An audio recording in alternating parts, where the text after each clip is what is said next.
reduce the deficit. But the fundamental difference between Sinn Féin and the other political parties is that we do not believe that the deficit can be reduced on the backs of working people on middle and low incomes, and people on social welfare and disability payments, widows, the blind pension, and all of those people who have taken the hit over the last 3 budgets and who are being asked to take the hit for the next 3 budgets if this government gets back in, or if Fine Gael and Labour were to form the next coalition. We make no apologies to anybody when we say that we need to target wealth in this country.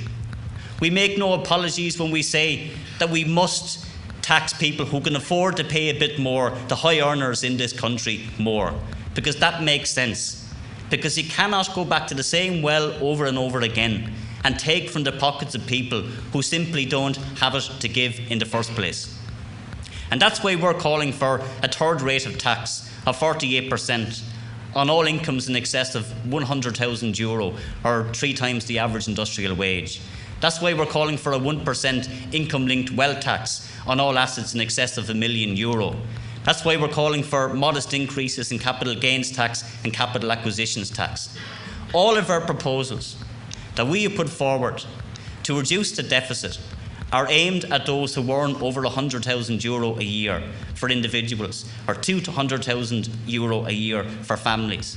Because we know that working families at the moment out there, on middle incomes and low incomes, and especially those who are dependent on the kind of social welfare rates, or disability rates, or illness benefit rates, or carers rates, that they simply cannot afford to give any more. And that's why we make no apologies whatsoever for saying that wealth has to be targeted if we are to reduce the deficit. And again, what we said in 2007 is what we are saying again today, that we must ensure that we protect low to middle income families. And what we want is a fair and a just taxation system. The other big difference between Sinn Féin and the other political parties is that we do not believe that the taxpayer should have to pay for private banking debt. And if you go back to the pre-commentary before the IMF deal was concluded, the government did not want the IMF deal. They were telling the people of Ireland there was no need for a bailout, and we agreed with them. And we agreed with them because we knew that if we accepted that bailout, it was not a bailout for working people. It was not a bailout for all of those working families and those who are out of work, who are being crucified by this government. It was not a bailout for all of those people who have to make decisions about whether they emigrate, or other families who are making decisions about whether or not to pay the ESB bill or to put food on the table. It was a bailout to pay for banking debt belonged to French banks, German banks, British banks, and international investors.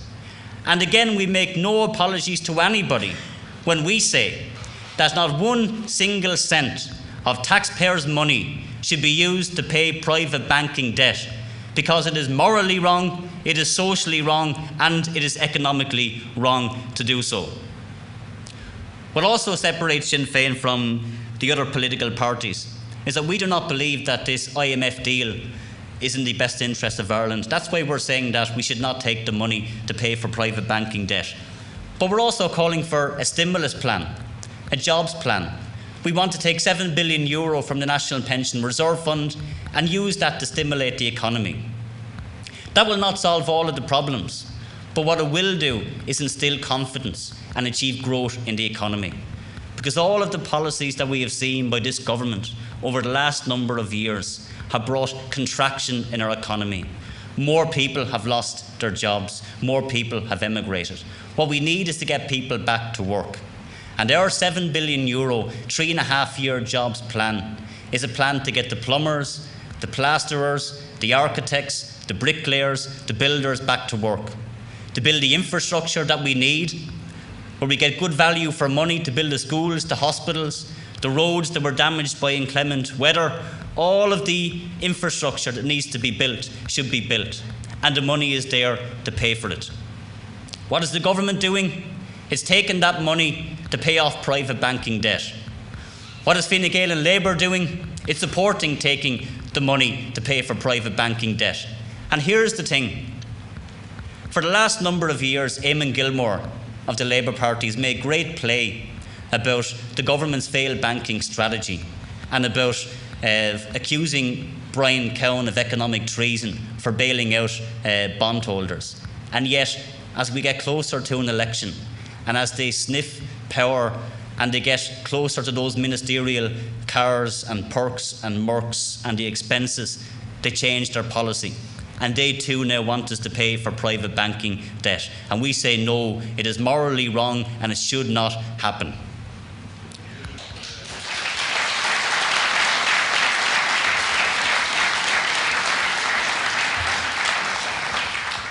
The other big difference between Sinn Féin and the other political parties in this campaign is that we want to see investment in our public services. We want to defend our public services.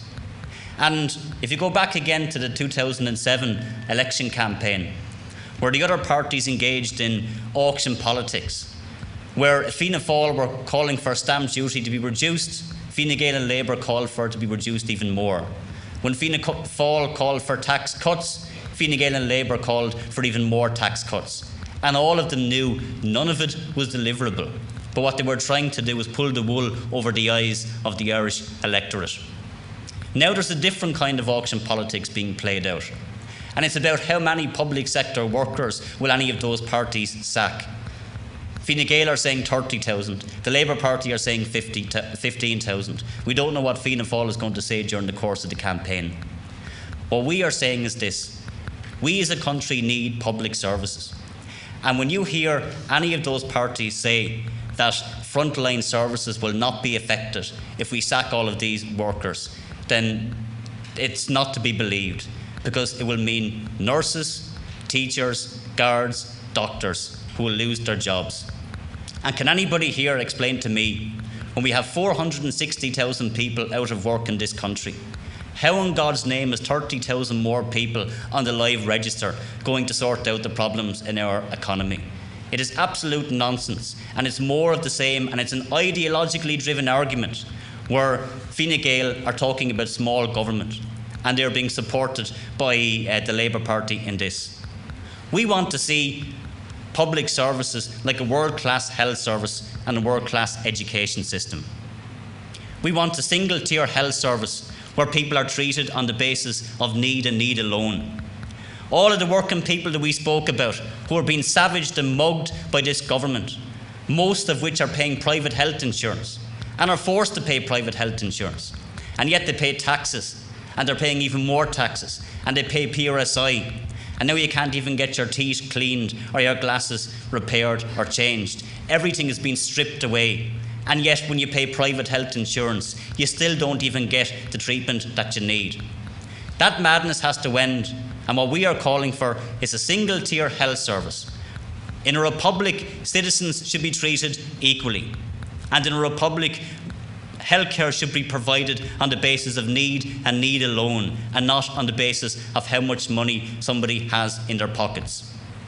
Here in Waterford, we had a health minister, Mary Harney, who over the last number of years, in my book, gave the best impression of Pontius Pilate I have ever seen, of washing her hands of every single scandal that we saw in the health service, because it wasn't her fault. It was the HSE's fault or the department's fault. It was never her fault. And nobody ever took responsibility for anything or any of the mistakes that we saw in the health service. They closed down St. Bridget's ward in St. Patrick's Hospital.